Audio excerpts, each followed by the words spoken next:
Hey everybody, it's Jason Blaha here, and it's time for part 5 of the Monday Q&A, the final part, and that's good because my tongue is kind of sore today. I think I burned it on something. So let's finish this up. Why do you always differentiate between powerlifting techniques and bodybuilding techniques if strength equals size, which it does? Like, for example, you say deadlift every day for singles is more of a powerlifting technique. Well, the difference is, and that is true, everything that you do with weights, one of the goals of it is to gain muscle.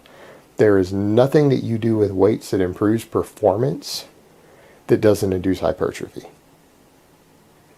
So yeah, that is true. Strength equals size, not always size doesn't always equal strength, because drugs can get you around that to some extent. Even genetics can get you around that to some extent. But if you get stronger, you'll always get bigger. The difference is that when you're talking of something as specific as bodybuilding or powerlifting is all of your weight training is geared around proportions. And so while there's a lot of general overlap between everyone who weightlifts for anything competitively, anything that is focused upon, any technique that is there specifically to try to improve your proportions in some way with the hypertrophy, I would consider bodybuilding. Or a bodybuilding technique, not necessarily bodybuilding, and anything that is there purely outside of the hypertrophy aspects that is being done to improve motor patterns or improve bar speed or your power on a 1 rep max, such as doing high frequencies of singles, because when you're training 6 days a week on the same lift, you're not really re-stimulating muscle protein synthesis. You're probably maxing that out doing it 3 times a week. Doing it 6, you're probably not inducing very much of any additional muscle growth. And by doing those singles that way every single day, you would be improving motor learning, motor skills. So that would be a powerlifting technique because it isn't necessarily adding more hypertrophy. It is adding to your skill level while doing singles, 1 rep. So that's kind of the difference of why I might differentiate there. But you are right. All weightlifting techniques in general are there to induce hypertrophy in some set of muscles. All right, next question. Hey Jason, you said that some noobs can gain nearly purely muscle during their noob gains. Is this fairly common, or is it just seen in the genetically blessed? Thanks.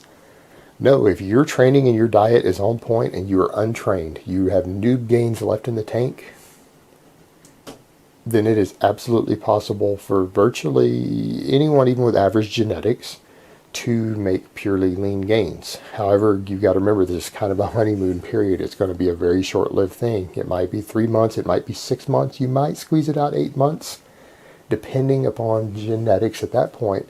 But everyone can do it for at least a few months. They can make tremendous gains without gaining any body fat, and in some cases while losing just a little bit of body fat.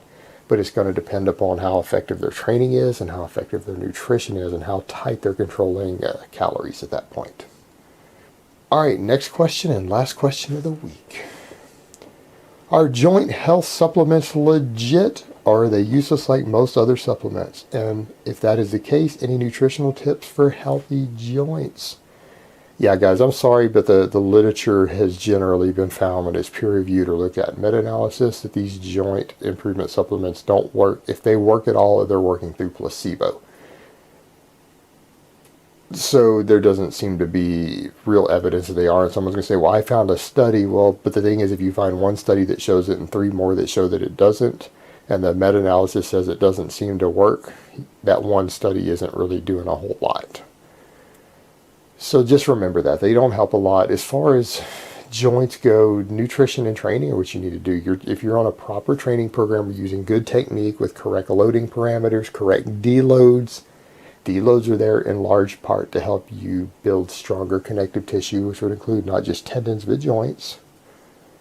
Then that's going to contribute to healthier joints. Proper training programming, not just doing a shitty program that someone wrote who doesn't understand training programming. That's one reason I tell people, if you haven't read a couple of books on it, you shouldn't write your own programs most of the time.